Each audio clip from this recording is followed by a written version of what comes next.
Hi, I'm Nicole Ryan from Alex's Adventure, and you are listening to the Inspiring Leadership Podcast. Thank you very much indeed, Nicole. It's great having you on the series. We had a recommendation for you to be on this series from Will Hogg, who I have great respect for. Will, and he did a brilliant podcast. It was a lot of fun, and we just bantered away as if we were sort of sitting in the kitchen together. And he's the MD at Kinetic, as you know, and he just said, you've got to have Nicole Ryan on from Alex's Adventures. He's just inspirational woman. She's a young lady, but she's got so much experience already, packed it in. So Nicole, welcome. And I'd love to hear about your current role, why you set this up, and the tragedy that you've turned into helping other people. So would you tell us about why you do what you do? Of course, and thank you, Jonathan, for having me. No pressure, but yes, I set up Alex's Adventure, which is a drug education company that helps young people and parents learn about substance misuse and helps them kind of get out of the way of danger when it comes to drugs. I set it up in 2016 after tragically losing my brother Alex, who was 18 at the time. He went to a party, he took a substance, and unfortunately, he died 4 days later. So after that, I embarked on my own adventure and used his story as a catalyst for the journey. Yeah.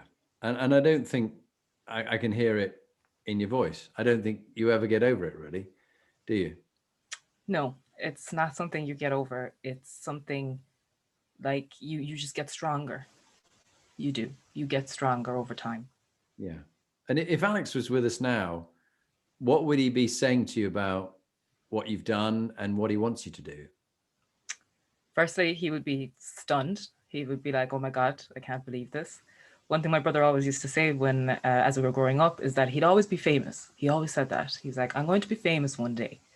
And I used to always question him, like, what are you going to do? Are you going to play music or whatever? And he said, I just don't know. But one day I'm going to be famous. And it's kind of, it's funny, but it's also a little bit sad that he is now well known, but he's just not here to see that. Yeah. But, I'm a sad believer. I'm not a sad believer, but just a believer that, like, my father was killed when I was 3, but I just somehow feel he's here. I mean, his DNA's in me and Alex's DNA's in you. So I think he is seeing what's going on, and he is realizing that he's very famous. And a lot of people, it's not during their lifetime that they become famous. It's often after their lifetime or in the memory of somebody. So congratulations on doing that. And tell me, take us back to your upbringing with Alex and your parents, who are very interesting, and where you live in Cork in Ireland. Just give us a little bit of your life journey and what you learned on the way, which is just useful life lessons for others, and particularly from such a grief of losing your brother, but yet so much good has come from it. Yeah, of course. I guess my life story is a little bit, sometimes I think of it as bizarre because from a young age, my parents are very young. My mother, she is Russian, and my father, he's Brazilian. So he's of Brazilian Portuguese descent. And they had me when I was very young. And then they had my brother. And unfortunately, my father left. So my mother was a single parent on her own, raising 2 kids. And during our lifetime, it was always me and my brother against the world. It was always the 2 of us. And as we were I was around 7 or so, my mother had, met somebody else. And unfortunately, she was a victim to domestic violence. So we would have grown up in quite a difficult household as young kids. But I would have taken on this protective role of Alex as kind of both his sibling and his second mom. So we got through that as a family. We live in a small community in North Cork in the south of Ireland. Gorgeous little community, that real sense of everybody knows everybody and everybody looks out for everybody. So I really, from a young age, I suppose from that experience of my life, I really took solitude in stories. I loved reading autobiographies. I would go to the local library. I used to remember going after school. I would take out maximum amount of books, which was 10 at the time. And I would read all of these stories about all of these amazing people. And I never saw myself as having any kind of story, but I was always just like, wow, these stories make people. And one of the stories that was always a pivotal story for me was it's a book called Chinese Cinderella. And it's about this young girl who goes through turmoil and she perseveres.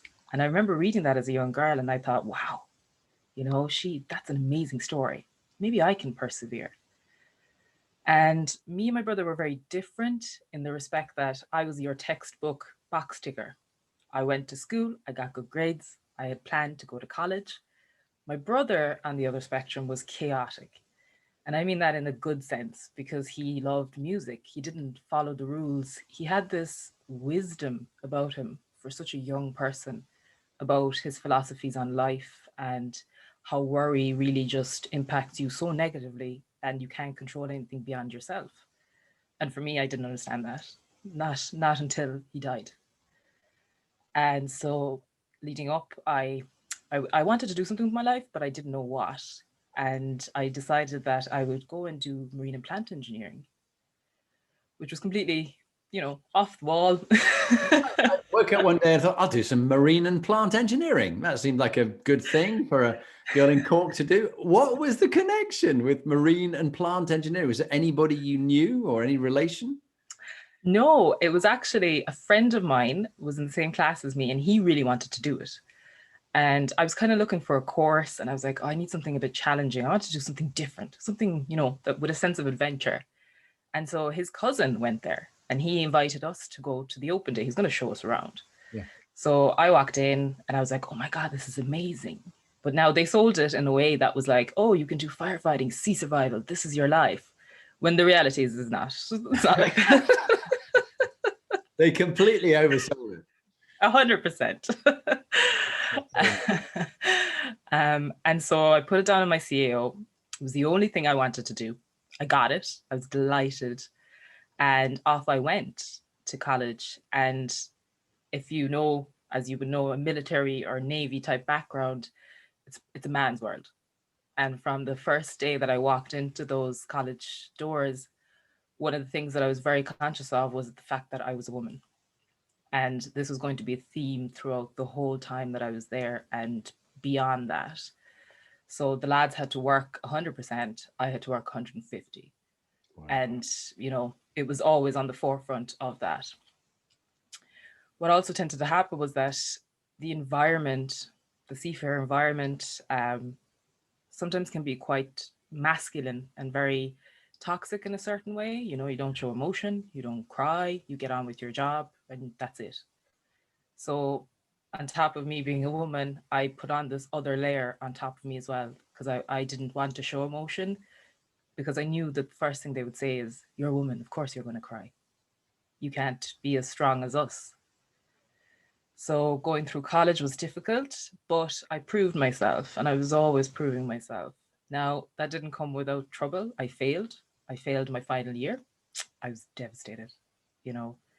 I just knew that they were like, oh, of course you failed. Sure, this is no job for a woman. But I came back, did the final year, and I was one exam away, and I just kept on failing that exam. I did that exam 7 times before I passed. Wow. But I did. Wow. Just to stay with that for a minute. So that final exam, you retook it 7 times. I'd say that's resilience. That is true resilience. What did you learn from that? The fact that you failed it, you retook it, you failed it, you retook it, and so it went on until you eventually passed. What did that give you in life that you've drawn on that experience? I think that from my understanding and from my learning of doing that sometimes that I realized that the only thing that stands in the way of myself and my goals can sometimes be me. And for me to, get my act together, keep trying, and eventually I will get it. I love that. Okay, take us on further. So you passed this. You're in a machismo world, probably misogynistic as well, and vulgar and rude and a bit toxic. But you decided to hang in there because you've started, so you're going to finish. What happened next? I graduated in 2015, had my degree, my graduation day. It was perfect. And 4 days later, I went to sea. I joined the Irish Ferries, Oscar Wilde. I was 22 at the time. I had never been to sea. I knew nobody on the ship. I was out of my depth and I was brought in. This is your cabin. This is where you're going to work. These are your hours. And I met the crew the following day. It was 15 engineers, men, not the boys that I was used to. And for them to see a woman in an engine room, it was like seeing a unicorn. They didn't understand it. They didn't know why I'd be an engineer, and nobody would talk to me. It was quite evident that nobody wanted to be associated with me. And for a couple of weeks, every day I would come in there, they would ask me, "Why are you an engineer? You're a woman. Your place is to mind children at home. It's not to be in the engine room." You joke me. And this is in 2015. Yeah, yeah. And jokes about why women wear white because that's what domestic appliances color it comes in, or some with crass comments like that. That is just, I can't believe that level of misogynism. Yeah, it's there. And now this is, I suppose, a generational, perhaps a thing that has been passed through. But I suppose my own naivety as well, because I was 22 and I thought, oh, we're totally over that. We all have equal rights and we all have equal experiences. But I quickly learned that that was not the case. God, I'm really sorry about that. I can't believe that level of just bias and utter lack of diversity and inclusion. I'm sure they haven't done any diversity and inclusion training, have they? Maybe if they had, it's, I think, a box ticking exercise, because if you speak to any woman that has been at sea, she will have a story just like mine to match in a different context. Yeah. It's way behind the rest of the world, isn't it? The sea. Yeah, sadly. Yeah. Man of the sea and all this kind of imagery that they try and promote. Okay. So you're on this ferry, 22 years old. No one's talking to you. Talk about trying to run you off the ship. I mean, if nothing else did, I think I'd probably have quit at that stage. Did you quit or did you stay on? Nope, I stayed on and persevered. I had gotten this far in my career, my life. This was everything I wanted. So, it was just another hurdle that I had to jump over. And with time, they accepted me. They understood that I could do my job. And they were really great guys. You know, I never have anything bad to say about them. It's just that mentality, that whole toxic macho man mentality that they have. So here I am sailing my dreams. I came home for New Year's for 1 week in 2015. I had spent Christmas on the ship, so I was away from my family, and my mum and Alex, they had gone to Spain, just the two of them. Had a great time by the looks of it. And so I came home in New Year's. I met my brother one afternoon. It was the last day that I was at home. I was going back to work the following day. And my brother had just moved to the Cork city. He was always dreaming about leaving the small town. He was an 18-year-old out here to make money, his own world, everything.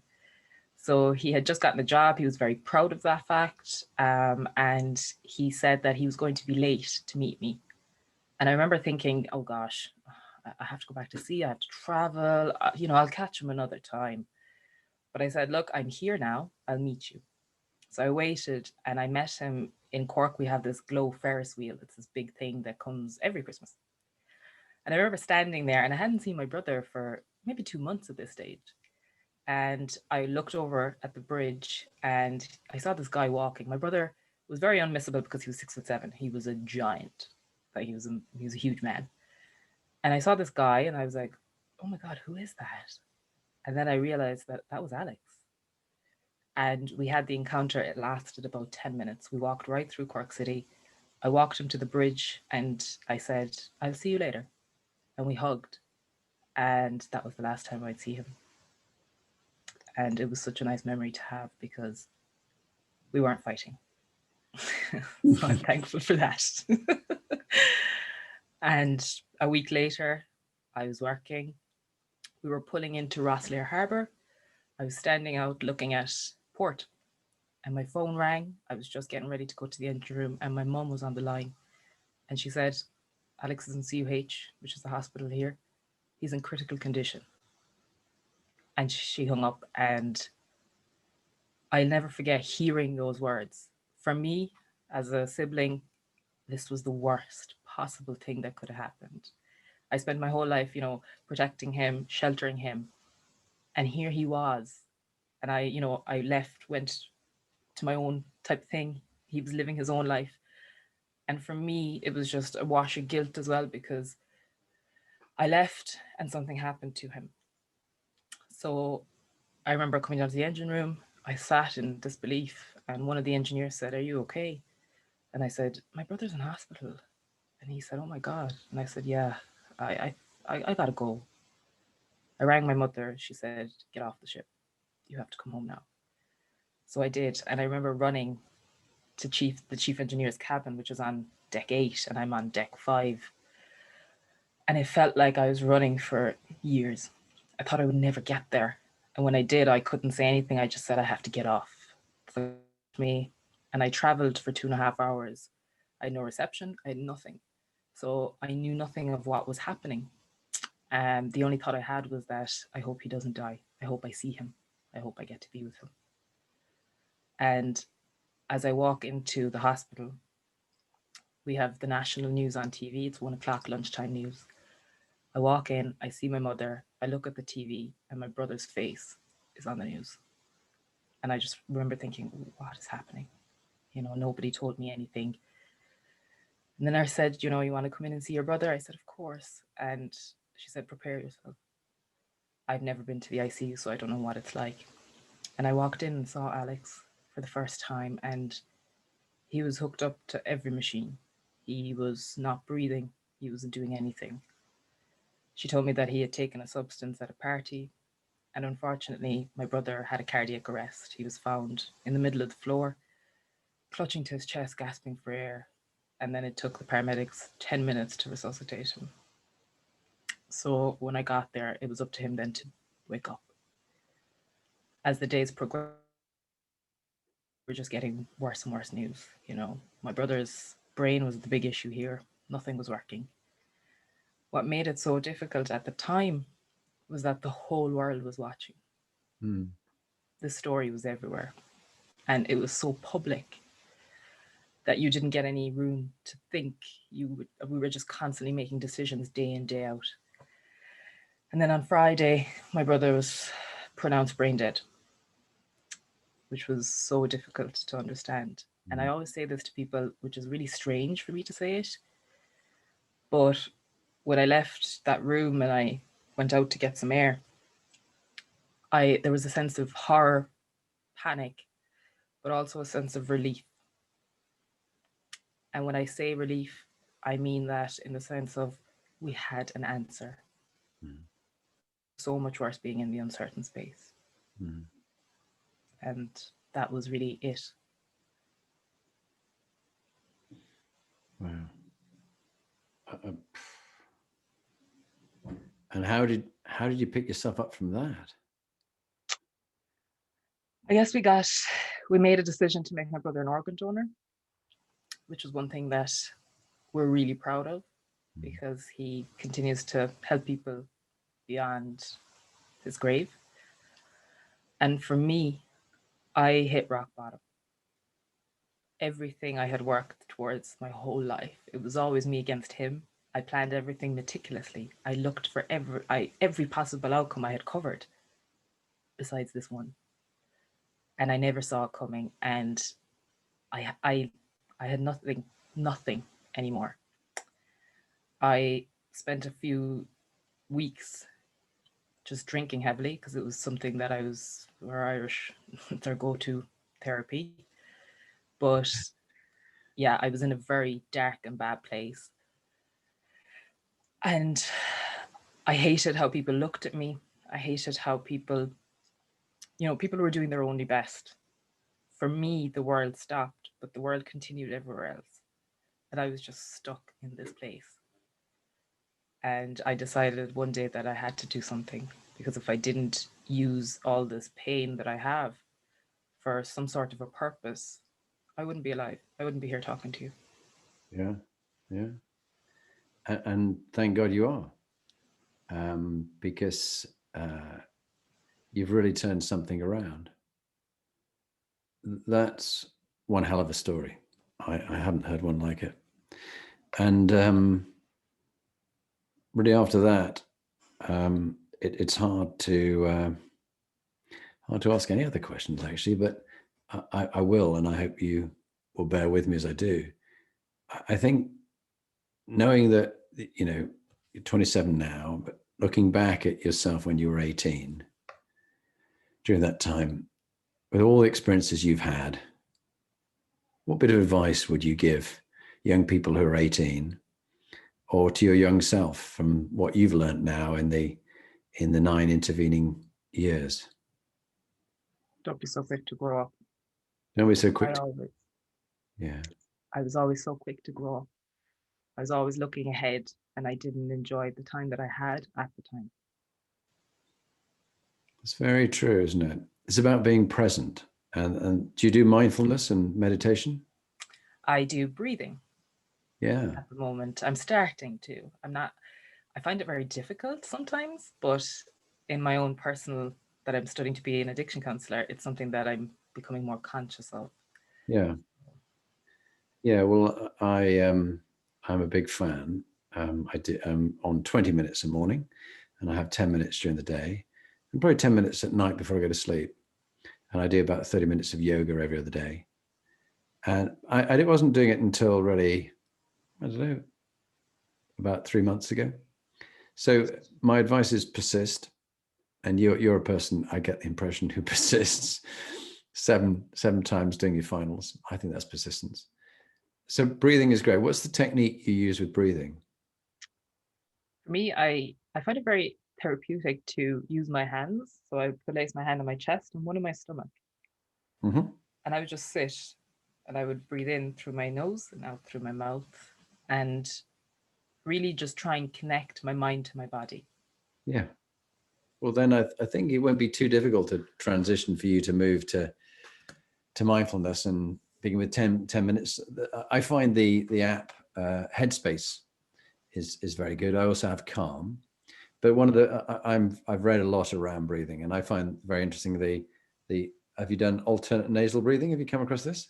No. This is very fun. So you breathe in through one nostril. He's just trying to speak at the same time, and out, and then you swap it to the other. But you just breathing in and out through one, then in and out through the other. And there's something about the two sides of the nasal passage which is deeply calming.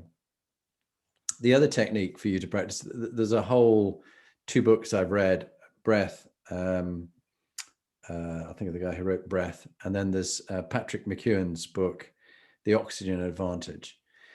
And nasal breathing is the way to do it. So when I train in the gym or whatever, it's always nasal breathing and not mouth, because that's also much calmer. If you do in for 4, hold for 7, out for 8, in for 4, hold for 7, out for 8. It's a great way of firing up the parasympathetic nervous system to calm yourself. So sometimes before, if I'm going on a call that I find a little anxious making, or I'm feeling imposter syndrome, that who am I to be on this call, then I try some breathing techniques, and I find those are very helpful. Okay, so we've got a great bit of advice there. Don't rush to grow up too fast, and being present and breathing and things like that. You've seen the Inspiring Leadership Compass and the elements of it, the 8 elements. Let's just go around and just wrap that into your life and the work you do, helping others. What about MQ, which is morals, you know, your integrity, your values that you aspire to live by, and what do you do when you let them slip, and how do you bring yourself back onto track again? A bit like your breathing when you're trying to focus a bit. I guess some of my morals and values would always be, number one is always honesty. I'm a big believer in being honest, which leads into the most important thing that I've learned through this journey, which is being the authentic self. And how if I'm authentic, it allows other people to let their guard down and also be authentic and create connections. Those human connections, not just work connections. And when I think about letting it slip, which I have done many times, I've not been true to myself, not been true to who I was and who I am.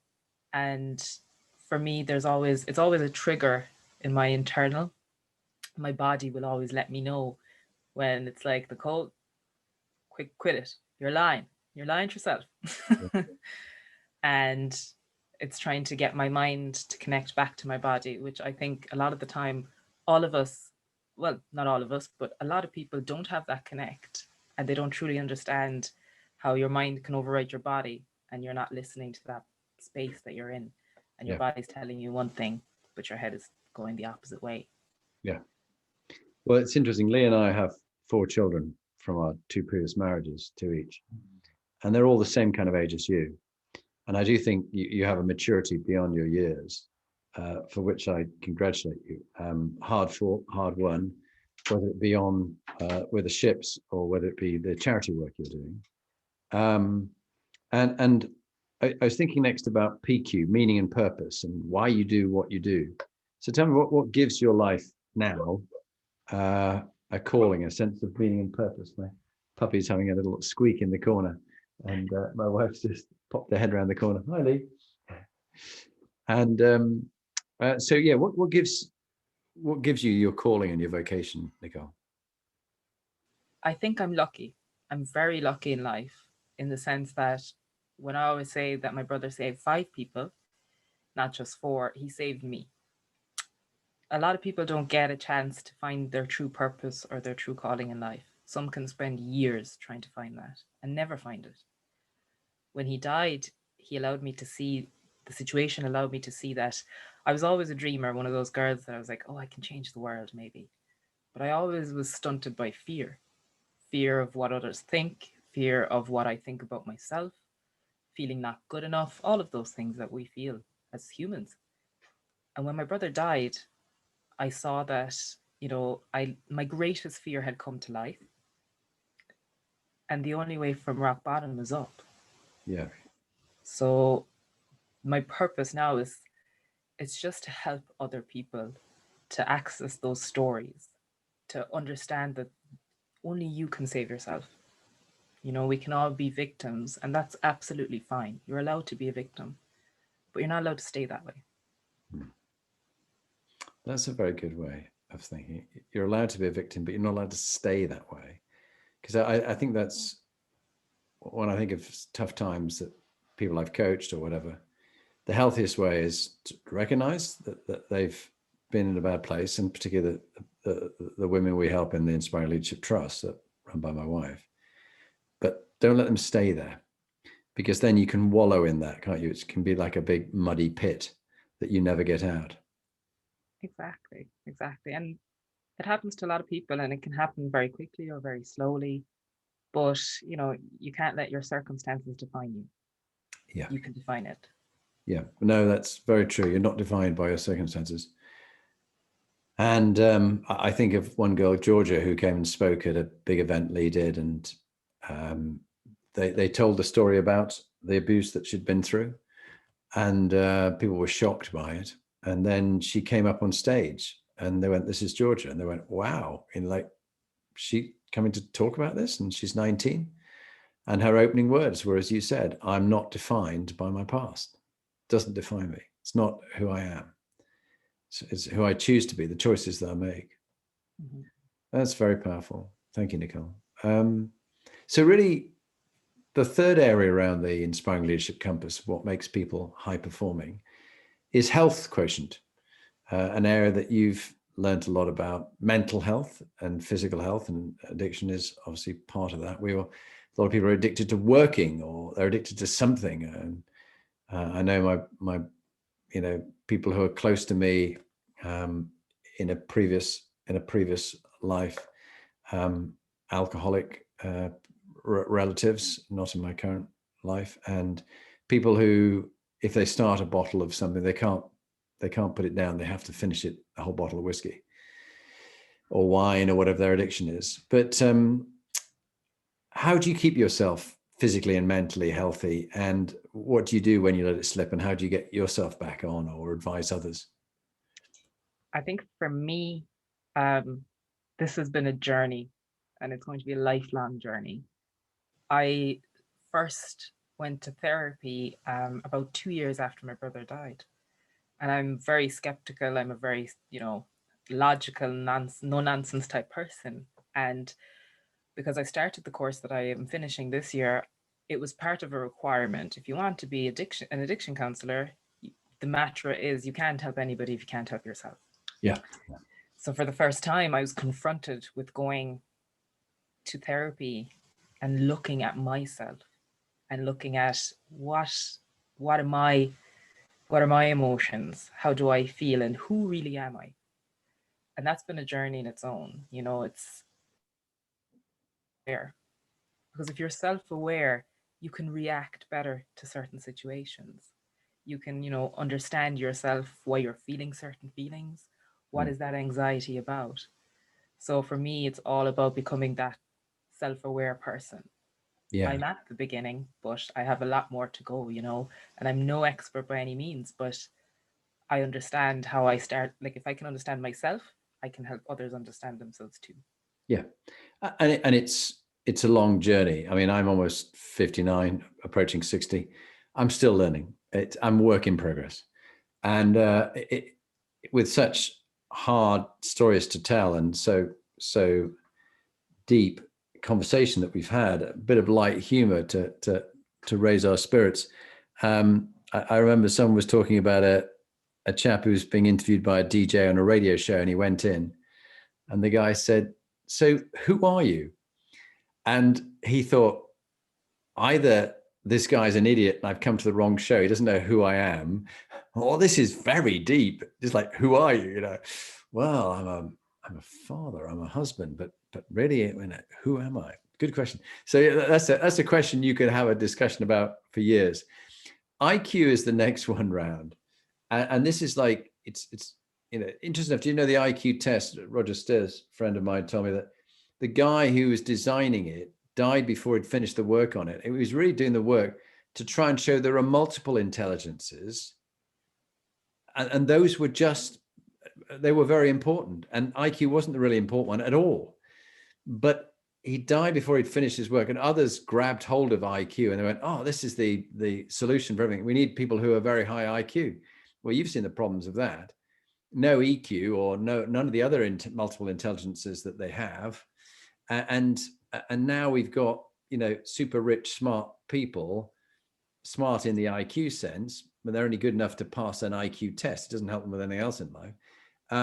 Making some appalling decisions. So I don't want IQ just to be about that. It's about more wisdom and judgment. I use this area of, and who have you got as your sort of the board you can't afford, that group of people who give you advice, Nicole, as you've set up this limited company, Alex's Adventure, and tell people what the company does, but who are the people who give you advice and help you? Is it just you on your own, or have you got more helping you? I have loads of people helping me, but it is primarily myself and another colleague of mine, Thomas, who is just phenomenal.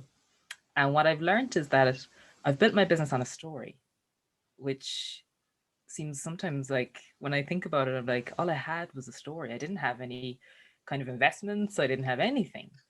I figured it all out for myself as I went along. Yeah. And that was one of my key learnings too, is that you can do anything and you can learn it as you go along. You don't have to have all the answers at the start. That's a very good, yeah, I like that. Exactly. So I have a couple of people that I go to all the time. There are people in business, people in emotional intelligence, etc., etc. But what I really love doing is learning from anybody that I meet, because everybody has a lesson to teach me if I'm just willing to stop and listen to them. Yeah, and talking about stopping and listening to me, I need to stop listening to my puppy who just needs to be left out the door. Stay with me for a moment. There you go. Come on, that's you. He's a lovely little working cocker, a little brown working cocker spaniel called Archie, and he normally keeps me good company here, but he could hear my wife outside and was desperate to get to her. So and he's really having a bit. The next area is EQ, emotional and social intelligence. How have you built your skills of rapport, of listening, of influence, of emotional and social intelligence? What have you done? How have you learned along the way at such a young age? I think there's been a couple of components, academically, I've learned about it. But actually being in situations where I understood and intuitively, I think we don't give our intuition a lot of credit, I don't think sometimes, that gut feeling that we all have. But yeah, I think it's just by taking that time to listen to people, because there's a big difference between empathy and sympathy, as you know, and as I've said to you earlier. And it's about recognizing when you're being sympathetic and when you're being empathetic. And just So explain to those listening your definition of the difference of the two, and which is the most important one to master. so sympathy would be kind of, let's say, for instance, you had a really tragic event, and I was like, Jonathan, I'm really sorry about that, but at least you still have your dog. Let's look at the other things that but at least that's kind of when you're using sympathy, when you're comparing the situation to something else or to another thing. Whereas if I was being empathetic, I would say, Jonathan, that's awful. And I don't know how it feels, but I'm here if you need to talk. It's recognizing that the person, is going through whatever they are going through. And while sometimes you might not know personally, you can still be there for the person. Yeah. And I think sometimes people miss those two or mix them up together. Yeah, it's beautifully described. And the other thing, which is an error we make, and I make this one and have to keep watching myself, particularly as an interviewer, I'm trying to connect with someone and they'll tell me a story and I go, oh yeah, well, I had something similar to that. But actually, no, stop your story. It's not about your story. It's about them. And I learned to do it because I wanted to show a connection with people, but actually I didn't realize how disrespectful it is you're making it more about you than you are about the other person. Have you seen that happen? This is Ireland. This happens all the time, every day, on a daily basis. So you'll fit right in.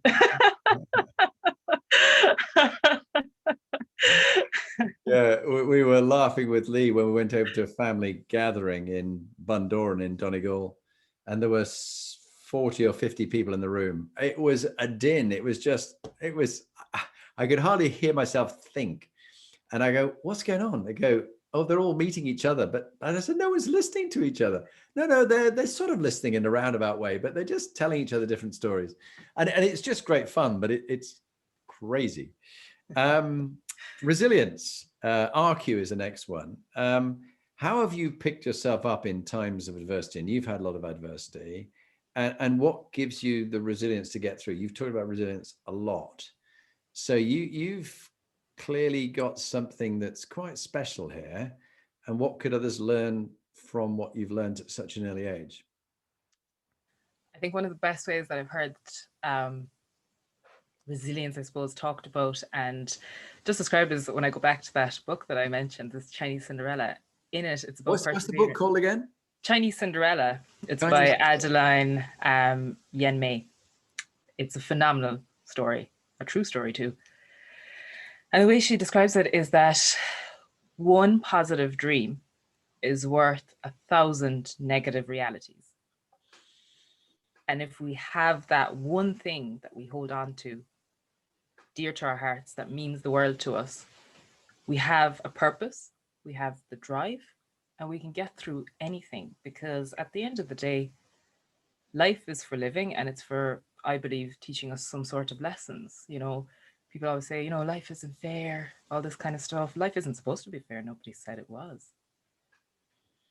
But it's a series of, I suppose, lessons or tasks or how you want to live it. But it is recognizing that the world doesn't owe me anything, and it is up to me to make the world my own.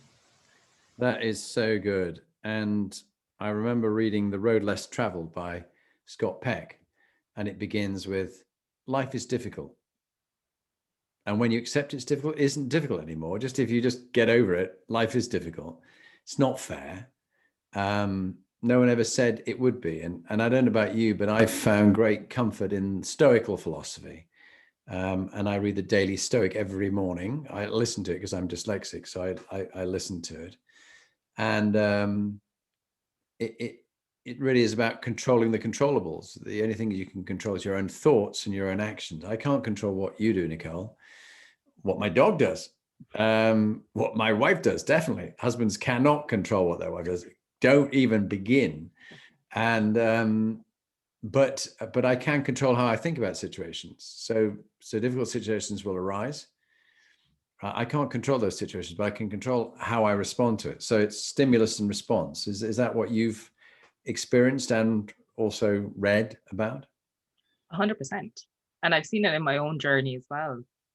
When I was thinking about, quitting, or I was faced with a challenge, and I went down the spiral of thinking about all the negatives, everything that wasn't going right. And I was fixated on that instead of looking at what is right and what can I control. I was so fixated at controlling my surroundings that I didn't realize that I can never do that. That's beyond my control, but I can control my own self. And everything changed when I started to recognize that. Yeah, I think it's profound. Say a bit more about that. There's this whole thing about controlling the controllables and letting go of what you have no control over. Because I'm sure that must be massively helpful in the addiction field. It is. It is. And just in my own personal life, I was very, I'm very controlled as a person. So my emotions were always controlled. My life was always controlled. I lived in a straight line, no chaos, no thank you. And even when I started Then Alex's venture, I still wanted to try and control things. And I didn't recognize until I got to a place, I think it was 2 years in, and I was kind of like, oh God, nothing's going right. I remember one of the things that wasn't going right is that I had no office. I didn't have an office space. I thought I needed an office, but at the time I thought I did. So I was like, I don't have any money. I don't have any space. I don't know where to get an office. What am I going to do? I can't continue working, all because of an office space. So I remember I was just going down the spiral, and in myself, in my mental, I was strained. I was tired. I was like, oh, I'm just going to give up. This is just too tough. And then I sat down in my brother's room, where I'm currently, and I said, you know what, Nicole, get over it. Just get on with life. What can you do? Stop talking about all the things you can't, and what can you do? And my brother's room was empty. He wasn't here anymore.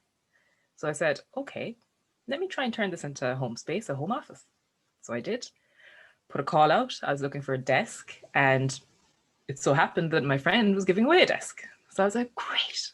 So I got a desk, I got a chair, his room, I remodeled, I printed some pictures, and everything was just so easy after that. Cool. And that was what I could control. That's such a good story. You're a great storyteller, by the way, I must say.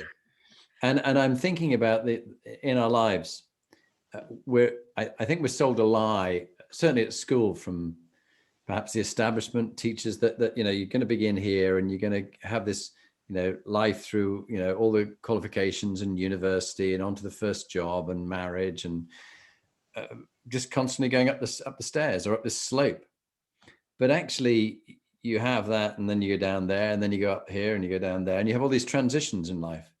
And people try and forget about the transition, and they then focus on the other bits between the transitions. But actually, there's a marvelous book, which I commend to you, which I listened to, called Life is in the Transitions. And the person gathering the stories, he would gather people's stories. And people's stories are fantastic. Your story is an amazing one. And it's in the transitions that life really happens, that you learn the most. I've made many mistakes. I've had more failures than successes. And I've learned a huge amount of the failures, huge amount. And I think even in your short time, you've learned and you've picked yourself back up. And I commend you for that. It really is very inspiring. Brand, Quotient. What have you learned by way of feedback from people? And are you willing to let it come in and act on the feedback that you get to improve your brand, your reputation, your image, your impact, the brand of you, Nicole Ryan, and also of Alex's Adventures. Tell me. Oh, all the time. I I love getting feedback, and that's not just something that I'm saying, because I always know that there's room for improvement. Even in myself, I can't be the best person in the world because that's just impossible. And we're always learning, and there's always somebody else around me that can teach me something. And by giving me that feedback, at the beginning, it was, of course, hard. Again, because I'm young and I'm like, oh, I can do this. I can save the world. It doesn't matter what you say. But I have learned that, there's value in the feedback that I get, be it critical, constructive. Sometimes maybe it's just downright negative and destructive, but there's still learning in that for me. And for me to be able to sit with it and then take the time to process it is one of the things that I've learned over time. Because, we all have those moments where we get an email and we're like, oh my God, I'm going to respond to this person straight away. And I'm going to say what I need to say really, really quickly. And then you don't process.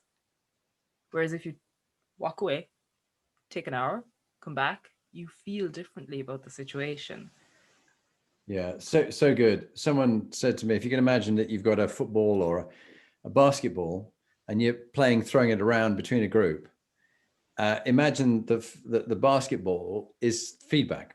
And if someone throws it at you and you put your arms out there and it whacks you in the stomach, it's going to really hurt you and you're not ready for it. But if you catch it, thank you, always thank you, whatever the feedback is, however tough it is, and you just sort of look at it a bit, examine it, and just decide whether you're going to literally absorb it and go, thank you, I accept that. Or you go, in the basket, no, that's not for me. Thank you for your feedback. But then you can reflect over it, an hour, a day. Let me think about that, get back to you tomorrow. Appreciate that feedback. But people need to think about feedback, whether it really is feedback or it's just plain criticism. Because, talking about what worked, we talk about WWW, EBI. I can't even say that. I haven't had my wine yet, but what's working well, talk about what worked well, and then follow it with even better if, EBI. And it's a great little double act. What worked well, even better if. And you can have an after action review. When something's happened, had a meeting with a potential donor to your organization. So what worked well about that? And what could we make even better for next time? So you constantly learning in these after action reviews. I find that very helpful. Does that resonate in some ways? 100%. I love the phrase of it even, It's not saying, oh, what went well and what went wrong. It's not about what went wrong. It's what can be improved. Yeah, yeah. And that is such a, words create worlds. I've done a whole lot of research around neuro-linguistic programming, but be careful in the language we use, because our words create worlds for us to live in. Like, as you were saying, you can be a victim, but don't stay a victim. And how you describe yourself is really key. And not to ignore things that have gone on in your life, but focus on what is working, because reality has the things that does work as well as the things that are difficult. But what would make it even better gives you control back, power to make it better, to think differently about it, to take some action to improve it, and to learn. You either succeed or you learn something, was what Nelson Mandela always used to say. We're coming towards the end of our time, but we've got a one which is highly relevant, which is LQ, legacy, sustainability, leaving a difference, stewardship, looking after things. We don't own things, but we're just starting something out which we'll be passing on to others. What would you like your legacy to be during your lifetime? I mean, you've got a lot of life left. We definitely hope. We never know how long we've got. We've got today, but we don't know what tomorrow might bring. But what would you like your legacy to be in your work and in your personal life? I think in my work and my personal life, they're pretty much the same. And it's for me to use the skills, the gifts, the whatever that I have to help other people realize how special they are. I love stories. I love storytelling. I love the power that harnesses. And I don't think a lot of people use that. or understand the potential. And it would just be my legacy to be able to make a difference in somebody's life so that they can say, you know, Nicole Ryan, she once did this.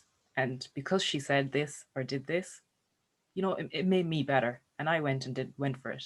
Just to be an inspiration to other people who may come from similar, worse, better circumstances, to show them that you are really the master of your own soul and your own adventure and your own journey. So don't stay a victim. Go for it. That's wonderful. And so for people who are listening, Nicole, who businessmen, businesswomen, and they've all had successful lives, and they're thinking they want to give back either of their skills or their resources or some of their time or money, how can they get in touch with the charity and what it does, and what support are you looking for? I suppose myself personally, Alex's Adventure is always looking for people who are interested in helping educate young people. For me, that's one of my passions because the youth are the future. They're going to be the ones that lead tomorrow.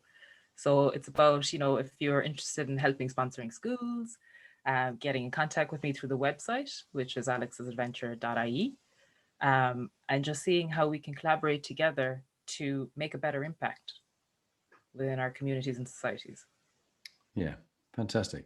Well, Nicole, thank you. We're going to do a top tip in a minute, but I just want to say thank you. It's been great having you on the series, and you certainly are an inspiring leader already at the age of 27. So I am going to be watching with fascination how the rest of your life goes on.